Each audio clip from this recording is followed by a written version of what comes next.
So last எபிசோட நம்ம பார்த்தது நம்ம ஜேவும் ஸ்டார்டிங்ல இருந்தே சோலை லவ் பண்ணிட்டு இருக்கான் அப்படின்றத காட்டியிருப்பாங்க. அந்த வீடியோட எண்ட்ல அவங்க கிட்ட லவ் சொல்றதுக்காக அவனும் எவ்வளோ ட்ரை பண்ணியிருப்பான். ஆனால் கடைசி வரைக்கும் சொல்லவே முடிஞ்சிருக்காது. ஸோ அதுக்கப்புறம் என்ன நடக்குது அப்படின்றத இன்னைக்கான வீடியோவில் பார்த்துடலாம். இப்போ அப்படியே கட் பண்ண நமக்கு ஜேவோட அப்பாவை தான் காட்டுறாங்க. அந்த சிடி ஷாப்புக்கு போய் சோலோட அம்மாக்கே தெரியாம அங்கே வச்சுட்டு வந்துடணுன்றதுக்காக ஒரு பக்காவான ஸ்பை மாதிரி தரையிலலாம் தவிழ்ந்து அவங்க கண்ணில் படாம போயிட்டு இருக்காரு. லேட்டாக அதை ரிட்டர்ன் பண்றதுக்காக ஃபைன் அமௌண்ட்டும் இருக்கு, அதையும் சேர்த்து தர்றதுக்காக தான் பொறுப்பாக எடுத்துட்டு வந்திருக்காரு. அங்க போஸ்ட் பாக்ஸ் மாதிரி ஒன்று இருக்கு, லேட்டா சரி ரிட்டர்ன் பண்றவங்கள அதுல வந்து வச்சுட்டு போயிடலாம். அதை உள்ள வைக்கிறதுக்கு முன்னாடி சோலோட அம்மா அவரை நோட் பண்றாங்களான்னு பார்த்துட்டு தான் வைக்கிறாரு. ஆனா சோலோட அம்மா அது தூரத்துல இருந்து பார்த்துட்டு யாரோ அந்த பாக்ஸ்குள்ள கைவிட்டு உள்ள இருக்கிற சீடிஸ் எடுக்க ட்ரை பண்றாங்கன்னு தப்பா நினைச்சுக்கிறாங்க. அவனை சும்மா விட மாட்டேன்னு சொல்லி கையில கிடைக்கிற பொருள் எடுத்துட்டு அவனை அடிக்கிறதுக்காக வேகமா ஓடி வந்துட்டு இருக்காங்க. யாரோ வராங்கன்னு தெரிஞ்சதும் ஜேவோட அப்பா இங்க இருந்து தப்பிச்சா போதுன்னு சொல்லிட்டு எழுந்து ஓட ஆரம்பிச்சிடுறாரு. ஆனா அவருடைய ஒரே ஒரு செருப்பு மட்டும் எங்கேயும் மிஸ் பண்ணிட்டு போயிட்டாரு. அவர் வேகமா அவருடைய வீட்டுக்குள்ள போய் கேட்டை க்ளோஸ் பண்ணிடுறாரு. திடீர்னு அந்த கேட்டு க்ளோஸ் ஆகிறத பார்த்ததும் சோலோட அம்மாவுக்கு ஒரு டவுட் வந்துருச்சு. இந்த வேலையை பண்றது கண்டிப்பா கிம் தான். நான் கேட்கும்போது கூட அவர் மேல எந்த ஒரு தப்பும் இல்லைன்னு சொல்லி ரொம்ப நல்ல ஒரு மாதிரி பேசிட்டு இருந்தாரு. இப்ப நமக்கு ஜேவோட அப்பா அதான் கிம்ம காட்டுறாங்க. அவர் காலில் ஏதோ ஷார்ப்பான பொருள் குத்தி இருக்க போல இருக்கு. இருந்தாலும் அவர் சத்தமே போடாம நைஸா எடுத்துடுறாரு. சத்தம் போட்ட மாட்டிப்பாருல. இப்ப ரொம்ப நேரத்துக்கு அப்புறம் காட்டுறாங்க சோல் அப்புறம் ஜே ரெண்டு பேருமே வீட்டுக்கு வந்துடுறாங்க. வெளியே நின்று அவங்க பேசிக்கிட்டு இருக்கும்போது திடீர்னு ஸ்னோஃபால் ஆரம்பிக்குது. சோலுக்கு எடுத்ததுமே டவுட் வந்துருது, இப்ப எப்படி திடீர்னு ஸ்னோஃபால் ஆகுது, இது அதுக்கான சீசன் இல்லையே அப்படின்னு. இருந்தாலும் அந்த டாபிக் அப்படியே விட்டுட்டு நம்ம ஜே கிட்ட இன்னைக்கு நீ எனக்கு ட்ரீட் வச்சதுக்காக ரொம்ப தேங்க்ஸ், அப்புறம் நீ இன்னைக்கு காம்படிஷன்ல வின் பண்ணிருக்க அதுக்கும் கங்க்ராட்ஸ்னு சொல்லிட்டு இருக்காங்க. இவனும் பதிலுக்கு இதுக்காக நீ எதுக்கு என்கிட்ட தேங்க்ஸ் சொல்ற, இன்னைக்கு மார்னிங்ல இருந்து நீ என் கூட தான் டைம் ஸ்பெண்ட் பண்ண, உன்னால நான் சந்தோஷமா இருக்கேன், அதுக்கு நான் தான் உனக்கு தேங்க்ஸ் சொல்லணும்னு சொல்லிட்டு இருக்கான். பதிலுக்கு நம்ம சொல்லி இன்னைக்கு ஒரு நாள் மட்டும் இல்ல, என் லைஃப்ல இருக்கிற எல்லா நாளும் நான் கூட ஸ்பெண்ட் பண்ணாலே எனக்கு சந்தோஷம் தான், ஏன்னா உன்னோட அவ்வளோ டை ஹார்ட் ஃபேன்னு சொல்றாங்க. இப்படி அவங்க பேசுறதெல்லாம் கேட்டதுக்கு அப்புறம் நம்ம ஜே அட்லீஸ்ட் எப்பயாவது அவங்களை ப்ரொபோஸ் பண்ண முடியுதான்னு ட்ரை பண்றான். சோல் நீ என்னோட ஃபேனெல்லாம் இருக்க வேணாம்னு நான் நினைக்கிறேன். இவன் சொல்ல வர்றது வேற, அது அவங்க வேற மாதிரி புரிஞ்சுக்கிறாங்க. இந்த ஜேக்கு நம்மள பிடிக்குமா பிடிக்காதான்னு தெரியலையே, நான் அவனோட ஃபேன்னு சொல்லிட்டு இருக்கிறேன், அது கூட வேணான்னு சொல்றான். சரி உனக்கு அது பிடிக்கலன்னா விடு, நம்ம ரெண்டு பேரும் அட்லீஸ்ட் ஃப்ரெண்ட்ஸாவது இருக்கலாம்னு சொல்லிடுறாங்க. ஆக்சுவலா இவர் இங்க என்ன டைலாக் ரெடி பண்ணி வச்சிருக்காருன்னா, நீ என்னோட ஃபேனெல்லாம் இருக்க வேணாம், நீ என்னோட கேர்ள் ஃப்ரெண்டா இருந்தா போதும் அப்படின்னு. ஆனா கடைசியில அந்த டைலாக்கு வேலையெல்லாம் போயிடுச்சு. சரி நம்ம ஃப்ரெண்ட்ஸா இருக்கலாம்னு அவங்க சொன்னதை கேட்டதுமே ஜேவோட ஃபேஸ் எப்படி சோகமாகிடுது. அப்புறம் தான் நமக்கு காட்டுறாங்க இங்க உண்மையா ஸ்னோஃபால்லாம் எதுவும் ஆகல, எல்லாமே செட்டப் தான். ஜேவோட ஃப்ரெண்டு ஹியூக் இருக்கான்ல, அவன் தான் மேல உட்காந்து ஒரு ஃபேன் முன்னாடி பஞ்சு மாதிரி ஏதோ பறக்க விட்டுட்டு இருக்கான். இப்ப அப்படியே கட் பண்ண அவனுடைய ஃப்ரெண்டு கூட ரூம்ல வந்து உட்காந்து நடந்ததெல்லாம் சொல்லி புலம்பிட்டு இருக்கான். எனக்கு இன்னைக்கு எத்தனையோ சான்ஸ் கிடைச்சது, இருந்தாலும் சோல் கிட்ட என்னோட லவ் ப்ரொபோஸ் பண்ணவே முடியலையே அப்படின்னு. அந்த ஹியூக் பதிலுக்கு தப்பு உன்னோடது தான், டைரக்டா விஷயத்துக்கு வராம நீ என்னோட ஃபேன் எல்லாம் இருக்க வேணான்னு எதுக்கு நீ தேவையில்லாம கன்ஃபியூஸ் பண்ணிட்டு இருந்த. அவன் கோவத்துல இருக்கான்னு தெரிஞ்சதுமே ஹியூக்கு சரி சரி நான் சொல்றது நல்லா கேளு, சோல் இப்போ வரைக்கும் உன்னை ஃபுல்லா ரிஜெக்ட்லாம் பண்ணல, உனக்கு இப்பவும் சான்ஸ் இருக்கு. ஆமா நீ சொல்றதும் கரெக்ட் தான். நம்ம ஜே பெட்ல படுத்துட்டு சோல் கூட அவன் ஸ்பெண்ட் பண்ண ஹாப்பியான மூமெண்ட்ஸ் எல்லாத்தையுமே யோசிச்சு பார்த்துட்டு சிரிச்சிட்டு இருக்கான். இப்போ அப்படியே கட் பண்ண நெக்ஸ்ட் டே மார்னிங் நம்ம ஜே ஸ்விம்மிங் பிராக்டிஸ் பண்ணிட்டு இருக்கிறத காட்டுறாங்க. எல்லாமே நல்லா தான் போயிட்டு இருந்தது. திடீர்னு பார்த்தா அவனுடைய ஷோல்டர்ல பயங்கரமா வலிக்க ஆரம்பிச்சிருது. இப்படி நடக்க கூடாதுன்னு நம்ம சோல் எவ்வளவோ தடுத்திருப்பாங்க, கடைசியில் அதுதான் நடந்திருக்கு. இப்போ நம்ம சோலை தான் காட்டுறாங்க. ஸ்கூல்ல அவங்க எல்லா இடத்துலயுமே ஜேவை தான் தேடிட்டு இருக்காங்க. எங்க போனா இவன் ஆளையே காணுமே அப்படின்னு. அவங்க ஒரு ஜன்னல் வழியா உள்ள செக் பண்ணிட்டு இருக்கும்போதே பக்கத்துல வந்து நின்று இந்த டே அவங்க கிட்ட பேசுறான். என்ன ஷமன் பாட்டி யார் அப்படி தேடிட்டு இருக்கீங்க அப்படின்னு அவன் பேச ஆரம்பிக்கும் போதே நம்ம சொல்லி எழுந்து நின்று பாரு தேவையில்லாத விஷயத்துல தலையிடாத. இல்ல நான் எதுக்கு இது உங்ககிட்ட கேட்கறேன்னா உனக்கு என்னதானே ரொம்ப பிடிக்கும், உன்னோட கிரஷ் நான் தானே, அதனாலதான் நீ என்ன தேடிட்டு இருக்கியோன்னு வந்து கேட்டேன். இவனை எப்படி சமாளிக்கிறதுன்னு நம்ம சோலுக்கு தெரியல. அவங்களும் முடிஞ்ச அளவுக்கு எக்ஸ்பிளைன் பண்ணிட்டு இருக்காங்க. நீ சொல்றது உண்மைதான், நான் இல்லைன்னு சொல்லல. ஸ்டார்டிங்ல எனக்கு உன்னை பிடிச்சிருக்கலாம், அதனால நான் உன்னை ப்ரப்போஸ் பண்ணியிருந்தேன். ஆனா இப்போ அப்படி இல்லை, அதனால நான் உன்னை ப்ரப்போஸ் பண்ணது எல்லாத்தையுமே அப்படியே மறந்துரு. அப்படி ஒரு விஷயம் லைஃப்ல நடக்கவே இல்லைன்னு கூட எடுத்துக்கோ. உடனே டேய் அவங்க கிட்ட வந்து அப்படின்னா நீ என்ன சொல்ல வர, நீ என்னோட டைப் இல்லை, எனக்கு மேட்ச் ஆகிற மாதிரி ஒரு பொண்ணு இல்லைன்னு சொல்ல வர, அப்படிதான் நான் கேட்க. இவங்களும் சிரிச்சுக்கிட்டே ஆமாமா இப்பதான் நீ கரெக்டா புரிஞ்சுக்கிறேன்னு சொல்லி சிரிச்சுட்டு இருக்காங்க.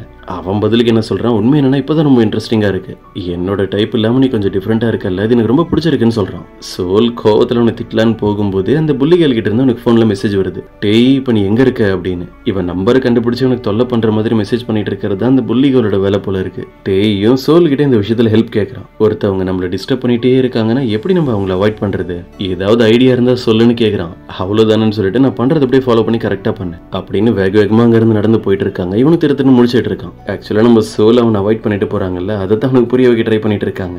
அதுக்கப்புறம் அவங்க போய் ஒரு பையனை மீட் பண்ணி பேசும்போது தான் ஜேக்கு என்ன ப்ராப்ளம் நடந்திருக்குன்றதே அவங்களுக்கு தெரியுது. அவன் பிராக்டிஸ் பண்ணிட்டு இருக்கும்போது திடீர்னு அவனுடைய ஷோல்டர்ல பெயின் வந்துருச்சு. வந்துருச்சு. அதனால இப்ப கோச் அவனை ஹாஸ்பிட்டலுக்கு தான் கூப்பிட்டு போயிருக்காங்கன்னு. இந்த விஷயத்த கேட்டதுமே நம்ம சோலுக்கு எப்படி ரியாக்ட் பண்றதுனே தெரியல. ஏன்னா அவங்க எவ்வளவோ தடுக்கணும்னு நினைச்ச விஷயம் இப்ப கடைசியில நடந்துருச்சு. இப்ப ஹாஸ்பிட்டல்ல ஜேவோட எக்ஸ்ரே ரிப்போர்ட் எல்லாம் எடுத்து பார்த்துட்டு டாக்டர் அவங்ககிட்ட சொல்லிட்டு இருக்காரு, ஆல்ரெடி உனக்கு சர்ஜரி பண்ணியிருந்த அதே இடத்துல திரும்ப பெயின் வந்திருக்கு. அதுவும் உன்னுடைய இந்த கண்டிஷன் ரொம்ப சீரியஸா இருக்கு. ரெண்டாவது நம்ம இன்னொரு சர்ஜரி பண்ணி ஆகணும். ஆனா இந்த சர்ஜரி பண்ணதுக்கு அப்புறம் நீ பழைய மாதிரி ஸ்விம்மிங் பிராக்டிஸ் எல்லாம் பண்ண முடியும்னு நினைக்காத. நான் முன்னாடியே உனக்கு அட்வைஸ் பண்ணியிருந்தேன், ஒரு 2 வருஷமாவது நீ ரெஸ்ட் எடு, இந்த மாதிரி எதுலையுமே கலந்துக்காதன்னு. ஆனா என்னோட பேச்சு கேட்காம நீ ரிஸ்க் எடுத்ததுனால இப்ப 2வது சர்ஜரி பண்ற நிலைமைக்கு வந்திருக்கு. இதுக்கப்புறம் என்னுடைய ஸ்விம்மிங் கரியரை பத்தி நீ நினைச்சு கூட பார்க்காத. நான் சொல்றதை ஃபாலோ பண்ணாம நீ இப்படியே பண்ணிட்டு இருந்தா கடைசியில உன் கையால ஒரு வெயிட்டான பொருளை எடுக்க முடியாத லெவலுக்கு போயிடும். டாக்டர் பேசுறதெல்லாம் கோச்சும் அப்படியே ஷாக்கா கேட்டுட்டு இருக்காரு. இப்ப ரொம்ப நேரத்துக்கு அப்புறம் காட்டுறாங்க ஜே ஒரு பஸ் ஸ்டாப்ல தனியா உட்காந்து அந்த டாக்டர் அவங்ககிட்ட பேசுனதெல்லாம் நினைச்சு ஃபீல் பண்ணிட்டு இருக்கான். அவன் ஒரு இன்டர்நேஷனல் ஸ்விம்மர் ஆகணும் அப்படின்றது தான் அவனுடைய ஆசையே. கடைசி வரைக்கும் என்னோட லைஃப்ல அப்படி ஆகவே முடியாது போல இருக்கேன்னு ஃபீல் பண்ணிட்டு இருக்கான். இப்ப நம்ம சோலை தான் காட்டுறாங்க. எல்லா இடத்துலயுமே அவனை தேடி பார்த்துட்டு அவன் எங்கேயுமே இல்லைன்னு தெரிஞ்சதும் அவன் வீட்டுக்கு தான் வந்திருப்பான்னு நினைச்சு வீட்டுக்கு வெளியே நின்று கத்திட்டு இருக்காங்க ஜேவோட பேரை சொல்லி. அவங்க அப்படியே காம்பவுண்ட் வழியா எட்டி பார்க்கும்போது தான் ஜேவோட அப்பா ஒரு ரெஸ்டாரண்ட் வச்சிருக்காரு. அதுக்கான பார்சல்லாம் அங்க இருக்கு. அதுல அந்த ரெஸ்டாரண்டோட பேர் போட்டிருக்கு போல இருக்கு. அதை கரெக்டா பாத்துடுறாங்க. ஒருவேளை அங்க போயிருப்பானு சொல்லி அவனை தேடி போக ஆரம்பிக்கிறாங்க. சோல் நினைச்ச மாதிரியே இப்ப நம்ம ஜேவனுடைய அப்பா கூட இந்த ரெஸ்டாரண்ட்ல தான் இருக்கான். அவனோட ஷோல்டர்ல எப்படி ஒரு இன்ஜுரி ஆகியிருக்கு, அது மட்டும் இல்லாம முன்னாடியே ஒரு ஆபரேஷன் பண்ணிருக்கான்னு எதுவுமே அவனுடைய அப்பாக்கு இப்போ வரைக்கும் தெரியாது. அவன் இந்த இடத்துக்கு கூப்பிட்டு சர்ப்ரைஸா எல்லாரும் முன்னாடி ஒரு பார்ட்டியை வச்சுட்டு இருக்காரு. அந்த ஸ்விம்மிங் காம்படிஷன் வின் பண்ணிட்டான்ல, அதுக்கு ட்ரீட் தர்ற மாதிரி எல்லாரையும் என் பையனுக்கு விஷ் பண்ணுங்க, அவன் அடுத்து நேஷனல் இன்டர்நேஷனல் எல்லாத்துலயுமே வின் பண்ணணும் அப்படின்னு எல்லாரும் அவன் பேரை சொல்லி தான் கத்திட்டு இருக்காங்க. அதே மாதிரி நமக்கு அந்த இடத்துல இருக்கிற சில போட்டோஸையும் காட்டுறாங்க. நம்ம ஜே சின்ன வயசுல இருந்து நிறைய மெடல்ஸ் அவார்ட்ஸ் எல்லாத்தையுமே வாங்கி வச்சிருக்கான். அந்த போட்டோஸ் எல்லாத்தையுமே அவனுடைய அப்பா இங்க ஒரு பொக்கிஷம் மாதிரி சேஃபா பாத்துக்கிறாரு. பார்ட்டி எல்லாம் முடிஞ்சு தனியா உட்காந்து நம்ம ஜே கிட்ட அவனுடைய அப்பா பேசிக்கிட்டு இருக்காரு.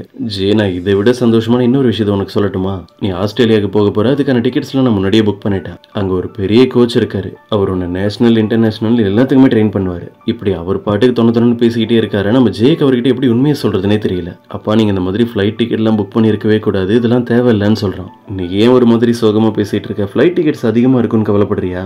அதெல்லாம் நான் பாத்துக்கிறேன். இப்ப இந்த காம்படிஷன்ஸ்ல வின் பண்றதை மட்டும் ஃபோக்கஸ் பண்ண. இப்படி அவர் பேசிட்டு இருக்கிறத கேட்டு நம்ம ஜே ஒரு கட்டத்துல டென்ஷன் ஆகி அவர்கிட்ட கத்திடுறான். நீங்க என்ன கேட்காம எப்படி இந்த டிக்கெட்ஸ் எல்லாம் புக் பண்ணலாம்? எனக்கு இந்த விஷயம் பிடிக்கல, நான் தான் சொல்றேன்ல. நான் இதுக்கப்புறம் என்னோட லைஃப்ல ஸ்விம்மிங் பண்ண போறதே இல்ல. இந்த கரியரையும் நான் விட்டுலான்னு இருக்கேன்னு சொல்றேன். இதெல்லாம் கேட்கிறேன் அவனுடைய அப்பாவால நம்பவே முடியல. ஏன்னா எப்பவுமே இப்படி எல்லாம் பேசினது இல்ல. இவங்க 2 பேருமே இப்படி சத்தம் போட்டு பேசிட்டு இருக்காங்களா, அதனால ரெஸ்டாரண்ட்டுக்கு வந்திருக்கிற எல்லாருமே அதை காதுல வாங்கிடுறாங்க. அதனால அவங்க 2 பேருமே தனியா வெளியே வந்து பேச ஆரம்பிக்கிறாங்க. இதே நேரம் நம்ம சோலோ இந்த ரெஸ்டாரண்ட் இருக்கிற இடத்த கண்டுபிடிச்சு கரெக்டா இங்க வந்துட்டாங்க. ஜேவோட அப்பாவுக்கு இப்போ வரைக்கும் புரியல அவன் ஏன் திடீர்னு ஸ்விம்மிங்க வேணான்னு சொல்லிட்டு இருக்கான்னு. அவனுக்கு சீரியஸான கண்டிஷன்ல ஃபர்ஸ்ட் ஒரு சர்ஜரியே நடந்திருக்குன்றது கூட நம்ம ஜேவனுடைய அப்பா கிட்ட சொல்லல. இப்ப 2வதா வேற ஒரு சர்ஜரி வேற பண்ணணும். இதெல்லாம் சொன்னா அவர் ரொம்ப கஷ்டப்படுவாரு. அதனால இதெல்லாம் சும்மா மறைச்சிட்டு பொய்யா வேற காரணத்தை சொல்லிட்டு இருக்கான். எனக்கு இதெல்லாம் பண்றதுக்கு பிடிக்கல, அதுதான் ரீசன். இந்த ஸ்விம்மிங்காக கஷ்டப்பட்டு நான் பிராக்டிஸ் பண்ணிட்டு இருக்கிறதுலாம் எனக்கு விருப்பமே இல்ல. இதெல்லாம் விட்டுட்டு நான் என்னோட லைஃப்ல ரிலாக்ஸா இருக்கலாம்னு முடிவு பண்ணிருக்கேன், அவ்வளவுதான். அவனோட அப்பாவும் ரொம்ப எமோஷனல் ஆகி அவங்ககிட்ட பேசிட்டு இருக்காரு. நீ ஏன் இப்படி பண்ணிட்டு இருக்கன்னு எனக்கு எதுவும் புரியல. சின்ன வயசுல இருந்து நீ கஷ்டப்பட்டு இப்படி ஒரு இடத்துக்கு வந்து இப்ப கடைசியில அது எதுவுமே வேணான்னு விட்டுற போறியா? உன் லைஃப்ல அடுத்து என்ன பண்ணலான்னு இருக்கன்னு கேட்க எனக்கு அதை பத்தி எல்லாம் கவலை இல்ல. நான் படிச்சு ஏதாவது ஜாபுக்கு போறேன், அப்படி இல்லைன்னா உங்க ரெஸ்டாரண்ட்ல உங்க கூட வந்து நான் ஹெல்ப் பண்றேன்னு சொல்றான். இது கேட்டதும் கோவத்துல ஜேவுடைய அப்பா அவனுடைய கண்ணத்துல பலரும் நடிச்சிடுறாரு. நீ எக்ல மாதிரியே கஷ்டப்படணும் அப்படின்றதுக்காக நானும் உன்னுடைய அம்மாவும் இத்தனை வருஷம் உன் லைஃப்ல கஷ்டப்பட்டு வளர்த்தோம். இனிமே நீ வீட்டுக்கு வரதுன்னு சொல்லி அவன் அங்கிருந்து வெளியே அனுப்பிடுறாரு. அவனும் கோச்சிட்டு அப்படி நடந்து போயிட்டு இருக்கும்போது ஆப்போசிட்ல பார்த்தா சோல் வந்து நிக்கிறாங்க. இவனை நிறைய அவங்க பேசிட்டு இருந்த எல்லா விஷயங்களையும் அவங்களும் கேட்டிருப்பாங்க. அவனை சமாதானப்படுத்தலான்னு பார்த்தா ஜே அவங்க பேசுறதுக்கு கூட கேட்கறதுக்கு ரெடியா இல்ல, அப்படியே அங்க இருந்து போயிடுறான். அதுக்கப்புறம் அவங்களுடைய ரூமுக்கு வர்ற நம்ம சோல் கேலண்டர்ல அந்த ஆக்சிடென்ட் நடக்க போற டேவை மார்க் பண்ண ட்ரை பண்றாங்க. ஆனா அது அவங்க எழுதினாலே அது பேப்பர்ல இருந்து மறைஞ்சு போயிடுது. இப்படி நடக்கிறதெல்லாம் பார்த்து அவங்க ரொம்ப பயப்பட ஆரம்பிக்கிறாங்க. என் லைஃப்ல நடக்க போற அந்த ஆக்சிடென்ட் என்னால சேஞ்ச் பண்ண முடியுமான்னு தெரியல. நான் எப்படி ஜேவோட லைஃப்ல நடக்க போற விஷயங்களை சேஞ்ச் பண்ண முடியும்னு சொல்லி உட்காந்து அழ ஆரம்பிச்சிடுறாங்க. இப்ப நமக்கு ஜேவை தான் காட்டுறாங்க. அவனுடைய லாக்கர் ரூம் போய் ஓபன் பண்ணி அங்க இருக்கிற திங்ஸ் எல்லாம் பார்க்கும்போது அவனோட ஷோல்டர்ல ஃபர்ஸ்ட் டைம் ஒரு சர்ஜரி நடந்தது இல்ல. அதுக்கப்புறம் அவன் நிறைய ஹார்ட் ஒர்க் எல்லாம் பண்ணிருப்பான் இந்த காம்படிஷன்லாம் விட்டுறக்கூடாது அப்படின்னு. ஆனா அப்படி அவன் கஷ்டப்பட்டது இதுக்கு மேல யூஸ் இல்லைன்னு தெரிஞ்சதோ அதை அவனால ஏத்துக்கவே முடியல. அவனோட லாக்கர்ல இருக்கிற அந்த பேப்பர் நோட்டீஸ் எல்லாத்தையுமே கிழிச்சு போட்டுட்டு பயங்கர எமோஷனல் ஆகிடுறான். இப்ப நெக்ஸ்ட் டே மார்னிங் ஜேவோட அப்பாவை தான் காட்டுறாங்க. டாக்டர் தான் அவரை கூப்பிட்டு ஜேக்கு என்னெல்லாம் நடந்திருக்குன்ற எல்லா டீடைல்ஸும் சொல்லிட்டாரு. அவனுக்கு ஆல்ரெடி ஷோல்டர்ல ஒரு சர்ஜரி நடந்திருக்கு, இப்போ ஒரு சர்ஜரி பண்ணி ஆகணும். எவ்வளவோ சொல்லியும் கேட்காம அவன் ஸ்விம்மிங்காக இவ்வளோ ரிஸ்க் எடுத்ததுனாலதான் இப்ப இவ்வளவு கஷ்டப்படுறான். இந்த உண்மையெல்லாம் இப்பதான் இவரையே தெரிஞ்சுக்கிறாரு. இப்போ ஸ்கூல்ல தான் காட்டுறாங்க. ஜேவை மீட் பண்ணி பேசணும் அப்படின்றதுக்காக சொல்ற மணி நேரமா அங்கதான் வெயிட் பண்ணிட்டு இருக்காங்க. ஆனா அவங்க எல்லாம் அவனுடைய ஃப்ரெண்ட் ஹியூக் தான் வந்து மீட் பண்ணி அவங்க கிட்ட பேசுறான். இவன் கிட்ட வந்து பேசும்போது நம்ம சோலுக்கு ஒரு விஷயமே தெரியுது. ஃபியூச்சர்ல இந்த ஹியூக்கும் இந்த ஜேவோட சோலோட பேண்ட்ல தான் இருக்கான். இவனுக்கு இருக்கிற ஃபேன்ஸ்லாம் தான் நம்ம ஜேக்கு நெகட்டிவ் கமெண்ட்லாம் பண்ணிருப்பாங்க. இல்லாத விஷயங்களை சோஷியல் மீடியால ட்ரெண்ட் ஆகி விட்டு ஜேவை கடுப்பேத்துறது இந்த மாதிரி வேலையெல்லாம் பண்ணிட்டு இருந்திருப்பாங்க. இதெல்லாம் நினைச்சு பார்த்து டென்ஷனான சோலோ அவனுடைய ஷர்ட்டை பிடிச்சி அவனை மிரட்டுற மாதிரி பேசிட்டு இருக்காங்க. உன்னோட ஃப்ரெண்டு உன்னால எவ்வளவு பிரச்சனையை ஃபேஸ் பண்றான்னு தெரியுமா? இதெல்லாம் தெரிஞ்சு கூட நீ சும்மா இருக்கேன்னு கேக்குறாங்க. ஆக்சுவலா இப்ப நம்ம சோலோ அவனுடைய ஷர்ட்டை பிடிச்சி மிரட்டுற மாதிரி யோசிச்சு தான் பாக்குறாங்க. உண்மையாவே அப்படி அவங்க பண்ணல. உண்மை எதையும் சொல்ல முடியாததுனால நம்ம ஜேவை பத்தி மட்டும் விசாரிக்கிறாங்க. இப்ப அவன் எங்க தான் இருக்கான், ஆனா கால் பண்ணாலும் அட்டன் பண்ண மாட்டான். இப்படி அவங்க இன்ட்ரெஸ்டிங்கா பேசிக்கிட்டு இருக்கும்போது திடீர்னு ஒரு பால் பறந்து வந்து அவங்களோட ஃபேஸ்லயே பட்டுருது. அவங்க நோஸ்ல இருந்து ரத்தம் வரவே ஆரம்பிச்சிருது. எல்லா பசங்களும் ஓடி வந்து கேக்குறாங்க, உங்களுக்கு எதுவும் ஆகல? நாங்க அங்க விளையாடிட்டு இருந்தோம், தெரியாம பால் வந்து பட்டுருச்சு, எங்களை மன்னிச்சிருங்கன்னு சொல்லிட்டு இருக்காங்க. இதெல்லாம் நம்ம சோல் யோசிச்சு பாக்குறாங்க. அவங்களோட லைஃப்ல அவங்க ஸ்கூல் படிக்கும் போது இப்படி ஒரு விஷயம் நடந்திருக்கும். அவங்க ஃப்ரெண்டு யூன் கூட அவங்க பேசிக்கிட்டே போயிட்டு இருக்கும்போது இதே மாதிரி வேகமா ஒரு பால் வந்து அவங்களோட ஃபேஸ்ல அடிச்சிருக்கும். இப்போ ஒரு குரூப் வந்து மன்னிப்பு கேக்குது இல்ல, இதே குரூப் தான் அப்பயும் வந்து பேசியிருப்பாங்க. இதெல்லாம் முடிச்சுட்டு அவங்க வீட்டுக்கு போகும்போது அன்னைக்கு அவங்களுடைய கிச்சன்ல ஒரு சின்ன ஃபயர் ஆக்சிடென்ட் ஆகி சோலோட அம்மா கையில நெருப்பு பட்டு அவங்களுக்கு காயமாகி இருக்கும். அப்படின்னா இன்னைக்கு நம்ம வீட்டுல அந்த ஃபயர் ஆக்சிடென்ட் நடக்க போகுது. அதை எப்படியாவது தடுத்து நிறுத்தணும்னு சொல்லி ரன்னிங் ரேஸ்ல ஓடுற மாதிரி இங்க இருந்து ஓட ஆரம்பிச்சிடுறாங்க.